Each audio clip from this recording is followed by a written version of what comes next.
Honorable Prime Minister of St. Lucia, Philip J. Pierre, Governor of the Eccb, Mr. Timothy N. J. Antoine, members of the media, invited guests, all those in social media land, welcome to the press conference, which will be facilitated by myself, Mondi Lewis, Press Secretary to the Prime Minister of St. Lucia.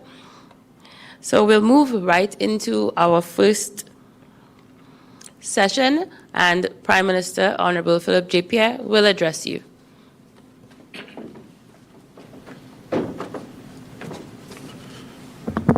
Thank you, Mondi. I will read a communique of the 102nd meeting of the Monetary Council of the Eastern Caribbean Central Bank, and that was issued today after our council meeting. The 102nd meeting of the Monetary Council of the Eastern Caribbean Central Bank was held at the Golden Grove Ballroom Harbor Club Hotel Grosile, St. Lucia on the 22nd of July 2022 under the chairmanship of Honorable Philip J. Pierre, Prime Minister and Minister for Finance for St. Lucia. Council received the Governor's report on monetary, credit and financial conditions in the Eastern Caribbean Currency Union for the period January to June 2022. The report focused on the ongoing economic recovery, both globally and within the ECCU, as well as the impact that the war in Ukraine and associated economic sanctions are having on the recovery. It indicated that, 1, global economic recovery, which took hold in 2021, has slowed in 2022, with economic growth estimated at 3.6% for this year. Economic sanctions on Russia, coupled with Ukraine's role as both a major agricultural producer and manufacturer of key inputs into the automobile industry, have led to higher levels of inflation globally. The war in Ukraine and associated economic sanctions have resulted in increased prices for fuel and other commodities such as wheat. As a consequence, member countries of the Eastern Caribbean Currency Union have taken several policy actions, including subsidizing fuel prices, resulting in a loss of revenue, in an effort to limit the impact of rising costs on citizens and residents. These actions come as ECCU member countries recover slowly from the pandemic and amid the continuation of some policy interventions they introduced to help mitigate the COVID-19 pandemic. Overall monetary conditions in the ECCU remain accommodative. Monetary and credit conditions improved during the first half of 2022, with growth in private sector credit being positive. The ECCU stock of international reserves expanded to a level 12.1% higher than the pre-pandemic levels in February 2020. At the end of June 2022, the total foreign exchange reserves of the ECCB amounted to 5.3 billion. From the period March 2020 to June 2022, the average monthly foreign reserves backing ratio was 96.4%. To put this in context, the statutory requirement is 60%. So we are at 96.4%, and the normal requirement is 60%. Having considered the state of monetary, financial, and credit conditions in the ECCU, the Monetary Council decided to, 1, maintain the minimum savings deposit rate at 2%. 2, maintain the central bank's discount rate at 2% for short-term credits and 3.5% for long-term credits. The minimum savings rate, the MSR, is the lowest rate that commercial banks can offer on savings deposits. The central bank's discount rate is the rate at which the ECCB lends to governments and commercial banks. The Monetary Council was advised of the following developments in the financial sector. 1. The banking system remains stable, with overall credit extension to the private sector exhibiting resilience throughout the pandemic. 2. The banking system maintained its high degree of liquidity and capital buffers remained at robust levels. 3. The non-performing loans ratio increased marginally to 11.8%. This is well above the 5% regulatory minimum requirement. 4. Council was appraised that activity on the regional government securities market, the RGSM, showed notable improvement during the first half of the year, January to June 2022.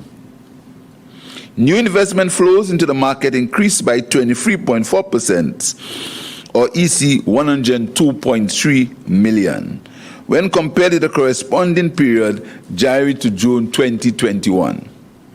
This is a welcome sign as the market continues to recover from the effects of the COVID-19 pandemic.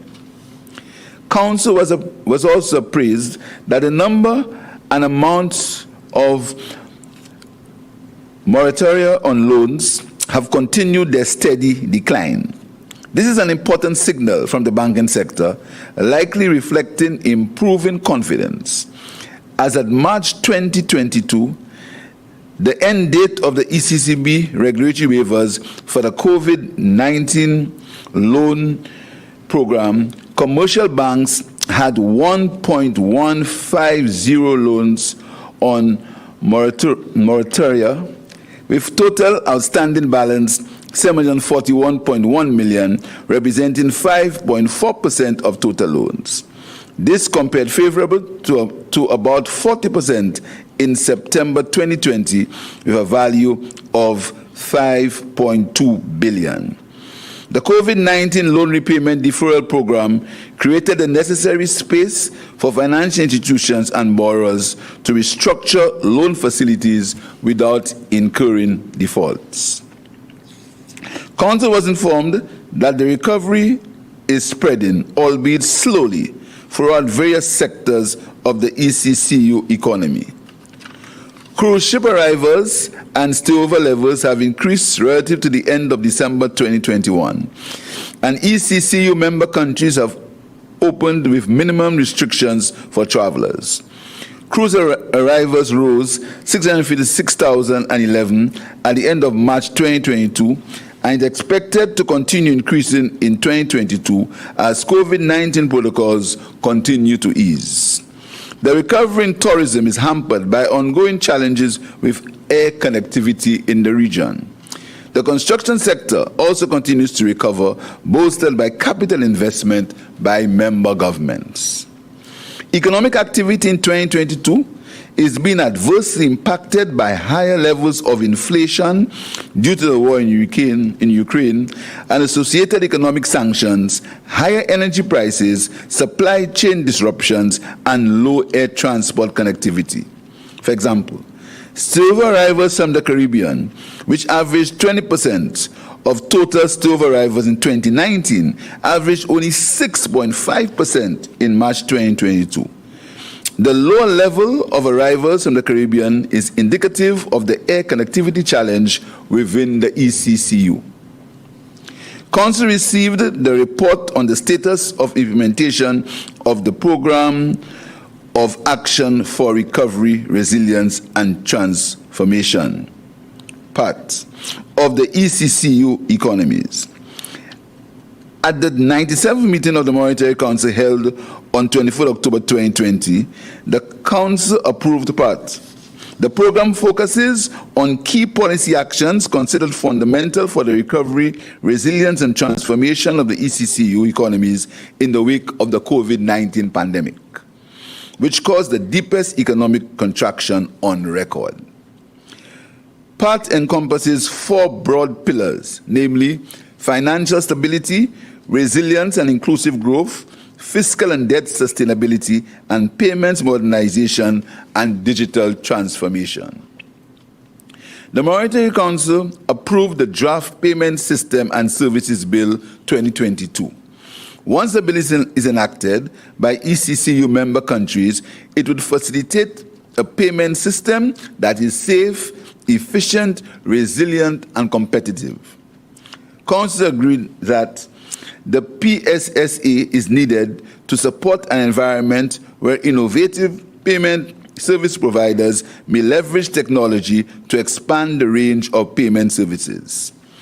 The payment system in the ECCU stands to benefit from an increased role by non-banks in the payment system, facilitated by a forward-looking and predictable legal and regulatory environment.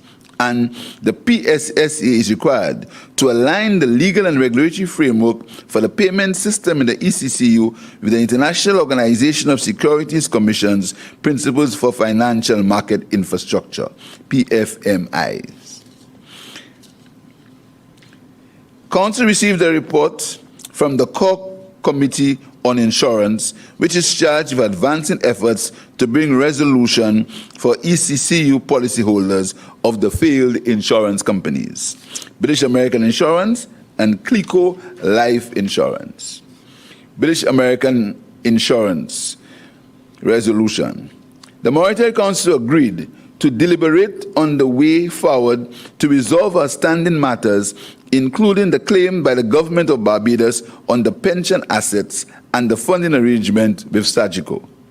CLICO, International Insurance, CIL. The Monetary Council ratified the round-robin decision approval of the trust arrangement regarding the bond approval of Barbados $37 million from the government of Barbados. Reports on the operations of the Eastern Caribbean Asset Management Corporation, ECAMC. The Monetary Council considered the reports of the ECAMC's management accounts as at May 31st, 2022. Council noted that the ECAMC had onboarded assets from all 4 approved financial institutions. The corporation is actively managing the assets required to date, holding discussions with debtors. Report from the Eastern Caribbean Partial Credit Insurance Guarantee Corporation, ECPCGC. Council received an update on the status of the operations of the ECPCGC. The corporation continued its engagements towards admitting credit unions and development banks to the ECPCGC.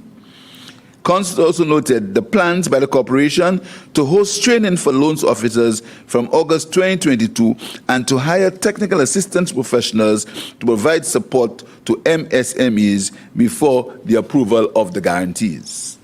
Further, Council strongly endorsed the ECPCGC's plans to undertake targeted promotions in every member country to bring greater awareness to the ECPCGC and encourage greater uptake of the guarantees. Established by the Monetary Council with strong financial and technical support from the World Bank, the ECPCGC officially launched in October 2020 and is integral to building out a modern credit ecosystem in the ECCU. Participation. Council members attending the meeting were Honorable Philip J. Pierre, Prime Minister and Minister for Finance, St. Lucia, Chairman. Honorable Wayne Girard, Alternative Council Member from St. Lucia. The Honorable Dr. Ellis Lorenzo Webster, Premier and Minister for Finance for Anguilla. The Honorable Gaston Brown, Prime Minister and Minister for Finance, Antigua and Barbuda. The Honorable Deacon Mitchell, Prime Minister and Minister for Finance, Grenada. The Honorable Joseph Easton Farrell, Premier and Minister for Finance, Montserrat. And the Honorable Camilio Gonzalez, Minister for Finance, St. Vincent and the Grenadines. Here ends the communique.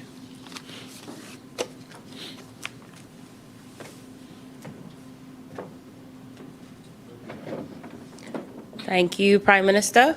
So we will now open the floor for any questions. Any questions? I have some questions, but they're not from me. And if you have any questions, you have to come to the mic. So I will start off the questioning. These are from my media colleagues.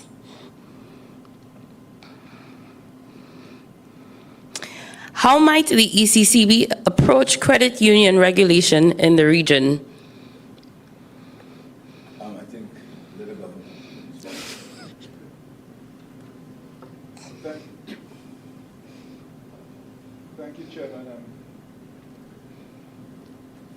Press and drop.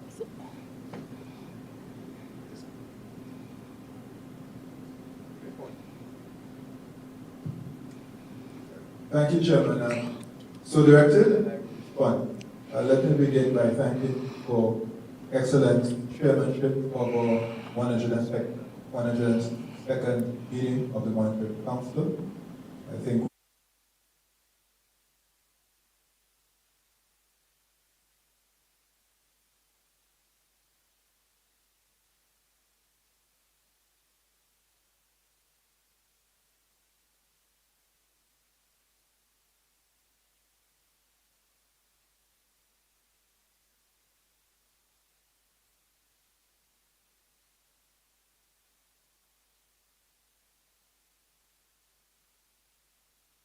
our financial system.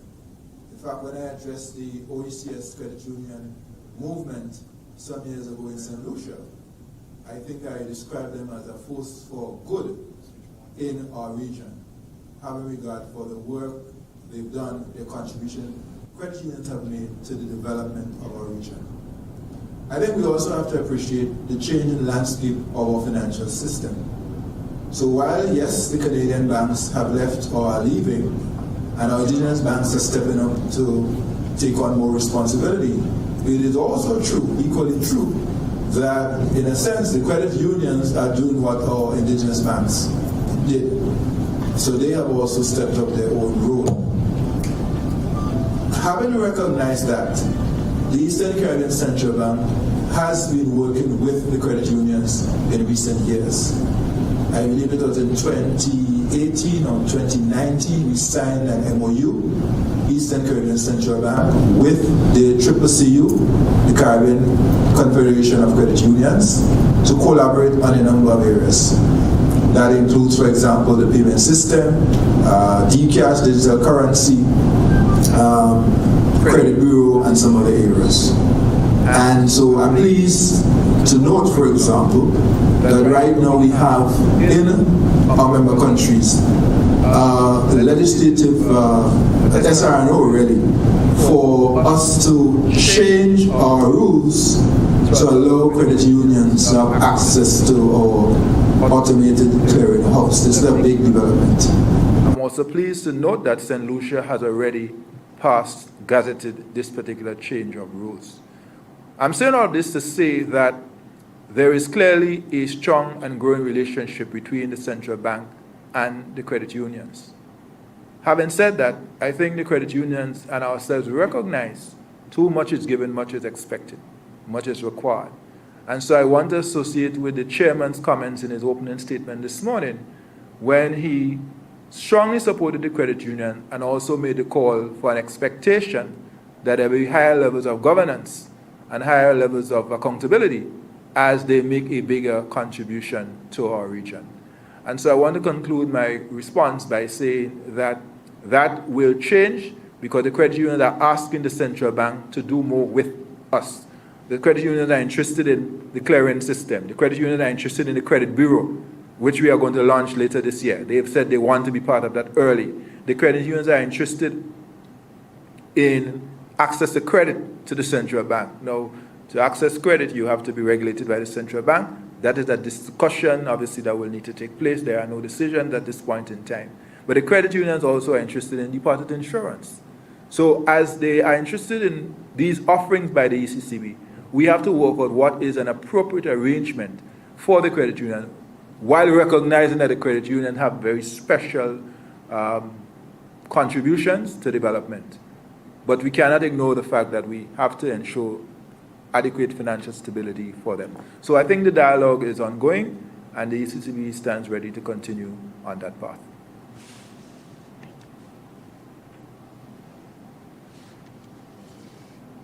Thank you, Governor.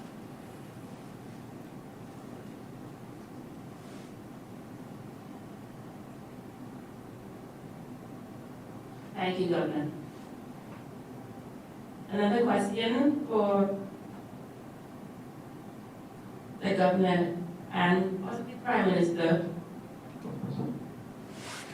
The public, especially in St. Lucia, have complained about the onerous task in opening new bank accounts. How does the government of St. Lucia or Eccb intend to ameliorate this situation?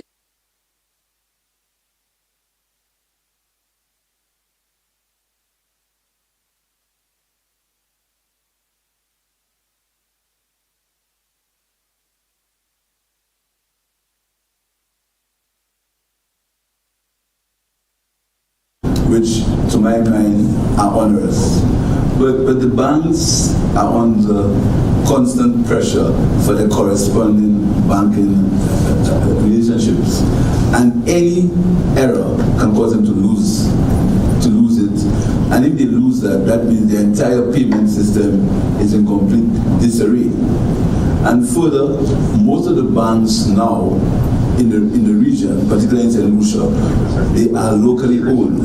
So they have no one to go to. So any problems, they are the ones who have to face it. But having said so, I think we really have to look into the fact that a young person who wants to open an account may not have two pieces of ID. So we have to look into it.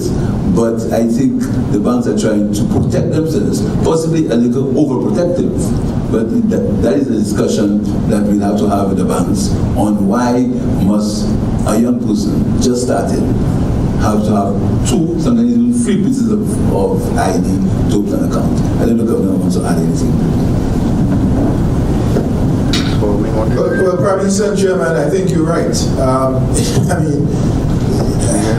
You're right. A lot of the pressures are coming up, even for our central bank, frankly, it's from the International Committee, the Financial Action Task Force, and the CFAT, where they have to report on the money laundering and terrorist financing efforts. And we all know, let's be blunt, that most of the money laundering in the world takes place in the advanced economies. That is fact. But as the saying goes, when you're poor or when you're small, you're exposed. Meaning that, as the Prime Minister said, we have to take extra care. And so that is exactly what indigenous banks have been doing. Now, we are looking for ways to try to see how we could make this a little easier for opening, but also maintaining accounts. So on the maintaining accounts, where every X number of years you have to bring back in this and bring back in that, we are looking to see what we could adjust on the legislation to make that a little less hassle for people who have accounts existing. But for the people who are opening new accounts, I don't have an easy answer because the Prime Minister told you the truth. It is really international impositions. But we continue to look for ways, because the irony is it is far easier to open a bank account in the United States than it is in the Caribbean. That is not good for doing business in the region. He spoke to young people, entrepreneurs, trying to open a business account or a personal account, not being able to do that. That is hurting our economies. So he raised it with me yesterday when I arrived. We had a meeting. The Prime Minister raised this very issue with me. We are going to look to see if there's anything else we can do, but I want to manage expectations, because as he said, much of these are really international impositions, and we have to be so careful because most of our banking assets are in indigenous hands, and so we have to be mindful of that reality as well. Thank you very much. And my final question. This morning we heard about the strong backing of the EC dollar to the United States dollar. The minimum requirement is 60 and ours is at over 90. Why the need for such strong backing way above the required level? Well, I think the governor will probably answer in a more succinct manner. But I think it's because of stability. We need stability, and that has been so for over 40 years. And it's a credit. It's a credit to us as a set of small islands to be able to have our currency that is so highly valued. I think that augurs well. There is stability in the exchange rate, there is stability in trading, and I believe that it is credit to our institutions, credit to the management of the bank from the start to now that we happen to be able to keep it, even in terms of pandemic, after all kind of economic problems and economic issues, the prime mortgage crisis, we could keep our back in our ratings. I think it's kudos to us, and we should continue to maintain that level of stability. And if at any time we lose our stability or sustainability, we end up being problems. But I think this is the governor probably explain. Prime Minister, before you move, isn't that a bit onerous on member states to have such a high backing above the 60%? It's not onerous. I think we have to have a level of discipline. And there's a body of thought that says it's too high. But I think we should look at where we've come from and where we are. We are small islands with very small countries, small islands. And for a small island to be able to maintain it, even during times of crisis, is kudos. But if push really comes to shove, and these are one of these, that decision can only be made by the Monetary Council alone, and everyone must agree. All right? Yes. So it's a serious decision to make to change it. But I think that we should try our best to maintain that level of stability and credibility for our currency and for our people. Thank you, Prime Minister. Governor? Yes, thank you, Prime Minister. You're absolutely right. It is a credit to our small states. And a little history is useful for perspective. When we embarked on independence in the 1970s, 80s, we were not expected to survive as small states. We go back and read some of these reports. We were seen as basket cases that could not survive. But we want independence, you get an independence. This mechanism demonstrates that when small states come together for common cause, we can create arrangements that work for us, that are durable and resilient. That is important because, a lot of times with development, it's about our own self-confidence, who we are, our own identity. Are we able to handle our business? This is an example where we are handling our business. But let me also say that the way we think about the high reserves is really as an insurance policy. And everybody knows with an insurance policy you pay a premium. But you pay a premium for peace of mind.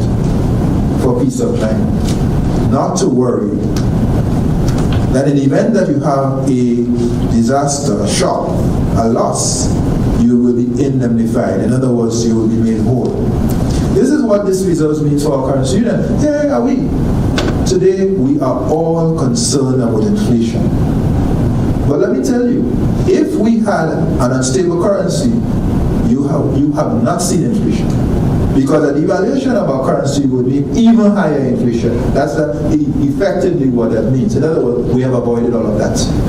And throughout this pandemic, the hurricane that the Prime Minister said, the dollar has remained strong. We have demonstrated that, yes, keeping the reserves, there's a cost to doing that, but it gives us insurance and resilience when we have shocks. Let me also say, because we've considered this very carefully, we listen when people speak. Before the pandemic, we actually did some technical work which we shared and brought to the Monetary Council. And the question was, could we use a limited portion of our reserves for growth and development? And essentially the answer came back, we probably could use a limited portion, maybe about 10% of the reserves. And we even started to discuss what we might do with that. And then the pandemic came. But the good news is that we were able to ride out the pandemic, and we continue to do that because the reserves are there. So I do want to say to people, I hear you when you ask about the question, but I put to you the historic perspective, the insurance policy, which is what it is, the resilience that we need as small states. And we believe that this has worked for all of us. With everything else that's going on in the world, the one thing we are not worried about right now is our exchange rate. That it is stable, it is strong, and it has demonstrated that it can stand the test of time. Thank you, Governor. And probably one last question, since you brought it up in terms of using reserves for economic development. So this question is, Mr. Antoine Lauded,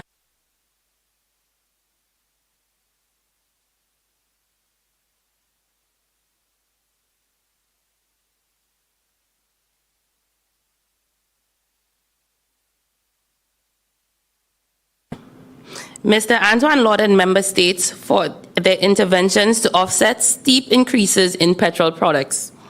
Sustaining these policy measures would prove challenging. Can the ECCB step in to provide concessionary funding to help member states make up for revenue loss? Let me tell the question, well, as a Minister of Finance, I'd be happy that could happen. I would really be happy if the ECCB could help me in the revenue loss that I'm incurring. And as I said this morning, sometimes I have to pay back. We're not only losing revenue, we have to pay back. So that means there's a negative. I'll give you something. I'll tell you again an example. On LPG gas, every cylinder of gas that the public buys, the government pays $22 on every 20-pound cylinder of gas. $22. Sometimes it's reached $24, $25. So we would love to get some return. But I just want to tell you that these subsidies are taxing. They are causing tremendous strain on the revenues of our island, all the islands. We do not know how long they will last. We have no idea how long they will last. But whilst we're doing that, the other service of government must continue. Civil servants must continue to get paid, the hospitals must continue to run, and the other government services must continue. What I can tell you is for now, we are holding strain, and for now, we are trying to keep the prices at the minimum level. How long it will last, I cannot tell. And another consideration for St. Lucia is our VAT rate is 12.5%. That's our VAT rate. And in terms of St. Lucia, again, I'm going to speak for St. Lucia, VAT on many food items is either zero rated or VAT exempt. So we are at a further disadvantage in St. Lucia. And further, we have no VAT on electricity, we have no VAT on water, so our revenue is even more constrained than some other islands. This is no one's fault. It's our own deliberate fiscal policy to ease the cost of living on the most vulnerable. So our choices are very, very limited. But we've chosen to continue to absorb the increases. For how long?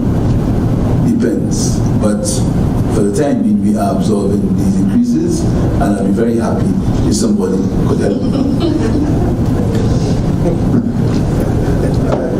Thank you, Chairman. And again, I will tell you, one of the first things the Prime Minister raised with me yesterday in our briefing, what else can the Central Bank do? He was very direct. And I understand that, and I respect that, because the truth is, as a former financial secretary, I understand the pressures of government and treasuries. I really do.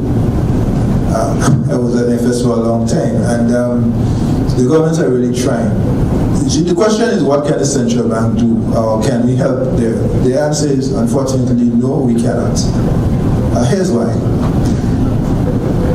If we attempted to essentially lend government money, or even give it away, assuming we could, which legally we can't, so legally we cannot. But if we could lend, we have limits. Within those limits we can, but beyond the limits we cannot. And the reason for that is simply, back to the question, the previous question, the stability of the dollar. Once the central bank starts excessively lending to governments, you will see the backing begin to slide. You will see the backing ratio begin to fall.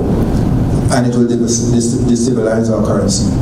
And so that is why, one of the reasons why we've been very successful for so long with this stable dollar, 46 years since the peg was introduced in 1976, July 6th, I think it is because we've been very disciplined in terms of how we lend to member governments.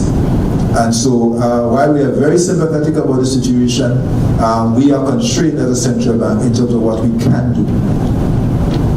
I will say I was a little surprised when I discovered that there's no VAT on electricity in St. Lucia. I was taken aback by that because There are very few countries, I certainly, that the ones that I know of, where that is true, or that is the case. So, in the government's responding to this real challenge, the inflation shock as we call it, it really depends on your fiscal capacity. What can you do? The Prime Minister just explained that for every 20-pound cylinder, he is giving up, he is losing $22, sometimes $24. Now, I understand how this thing is supposed to work. These are supposed to be areas of revenue for government to help hospital, education, police, roads, and so on. They are sources of revenue.